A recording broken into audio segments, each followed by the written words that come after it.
Most advanced question solve সিরিজের দ্বিতীয় পর্বে তোমাদের সবাইকে স্বাগত। তোমরা খেয়াল করে দেখবা আমরা ইঞ্জিনিয়ারিং এবং ভার্সিটি অ্যাডমিশনের সবচেয়ে কঠিনতম যে প্রশ্নগুলো রয়েছে সেগুলো নিয়ে একটা সিরিজ তৈরি করেছি এবং এর একটা প্লেলিস্ট তোমাদেরকে তৈরি করে দেওয়া হয়েছে, তোমরা সেটা অবশ্যই চেক করে দেখবা। তো আজকের দ্বিতীয় পর্বে আমরা বেশ কয়েকটা গ্রাফ নিয়ে আলোচনা করব এবং স্পেসিফিক টপিকটা হচ্ছে রাসায়নিক সাম্যাবস্থা। আমরা প্রথম পত্রের চতুর্থ অধ্যায় নিয়ে আলোচনা করছিলাম। এই প্রথম পত্রের চতুর্থ অধ্যায়ের অ্যাডভান্সড প্রশ্নসমূহ তোমাদের সামনে হাজির করছি।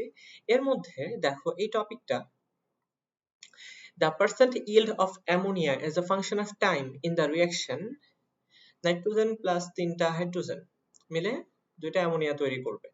এবং তোমরা দেখতে পাচ্ছ যে এনথালপির চেঞ্জটা হচ্ছে নেগেটিভ, অর্থাৎ এটা একটা তাপ উৎপাদী বিক্রিয়া। এটা একটা কি তাপ উৎপাদী বিক্রিয়া at P এবং T1 is given below। খেয়াল করে দেখো এই হচ্ছে আমাদের সেই রিঅ্যাকশনটা, অর্থাৎ শুরুতে অনেক বেশি প্রোডাক্ট তৈরি হয়েছে T1 টেম্পারেচারে এবং একটা সময় পরে এটা সাম্যাবস্থায় পৌঁছে গেছে। তোমরা বুঝতেই পারছো এই হচ্ছে সাম্যাবস্থায় উপনীত হওয়ার একটা সিচুয়েশন বা অবস্থা, যখন আমাদের ইল্ড আর বাড়ে না, ইল্ড টাইমের সাথে কনস্ট্যান্ট হয়ে যায়।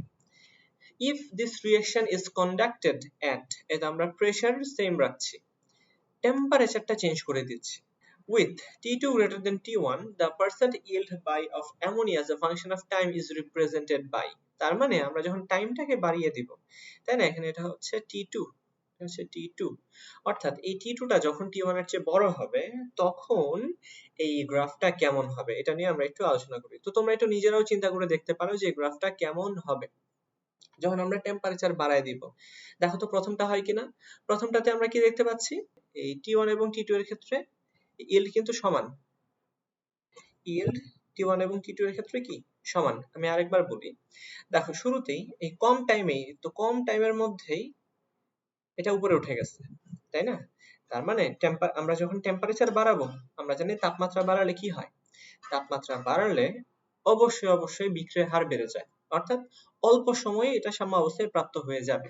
কিন্তু আরেকটা পয়েন্ট এখানে আছে, এটা যেহেতু তাপ উৎপাদী প্রক্রিয়া, তো আমরা জানি তাপ উৎপাদী বিক্রিয়াতে যদি তাপমাত্রা বাড়ানো হয়, তাপ উৎপাদী বিক্রিয়ায় যদি তাপমাত্রা বাড়ানো হয়, সাম্যাবস্থা কিন্তু পেছনের দিকে চলে আসে এবং আমাদের ইল্ড কমে যায়। তার মানে এই ক্ষেত্রে যেহেতু ইল্ড সমান দেখানো আছে, এক্ষেত্রে যেহেতু ইল্ড সমান, দ্যাট মিন্স এটা হবে না, এটা হতে পারে না। তারপর আমরা বি নাম্বারটা একটু দেখি। অবশ্যই টেম্পারেচার বাড়ানো মানে বিক্রিয়ার হার বেড়ে যাওয়া, অর্থাৎ গ্রাফটা বামে চলে আসবে, কিন্তু গ্রাফ বামে চলে আসবে, এটা দেখাই যাচ্ছে। T1 যেরকম ছিল T2 একটু বামে চলে আসছে, তাই না। একটু বামে চলে আসে মানে কি, যে অল্প টাইমের মধ্যেই বিক্রিয়াটা করে ফেলতেছে, অর্থাৎ টাইমটা কম লাগতেছে।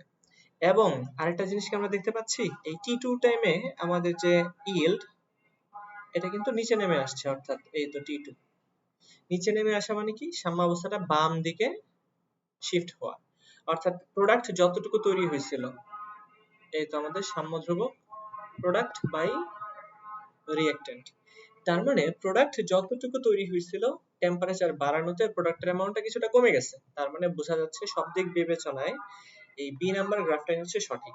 তাহলে আমরা দেখি সি তে কি ভুল হয়েছে। সি তে দেখা যাচ্ছে T2 এটা নিচে আমরা মেনে নিলাম, কিন্তু এই শুরুতে বিক্রিয়ার হার যেহেতু বেড়ে গেছে, এটা একটু বামে থাকার কথা, কিন্তু এটা বামে না দিয়ে কি করছে, বামে না দিয়ে কিছুটা ডানে পাঠাই দিচ্ছে, সুতরাং এটা ভুল।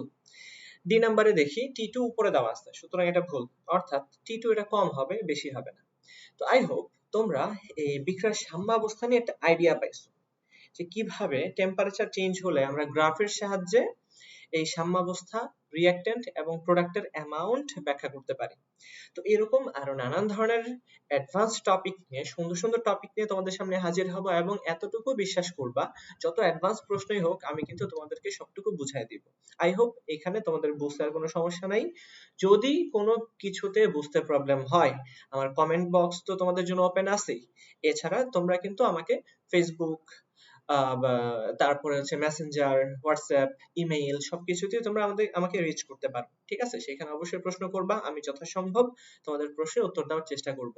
তাহলে সবাই ভালো থাকো, সুস্থ থাকো, আল্লাহ হাফিজ।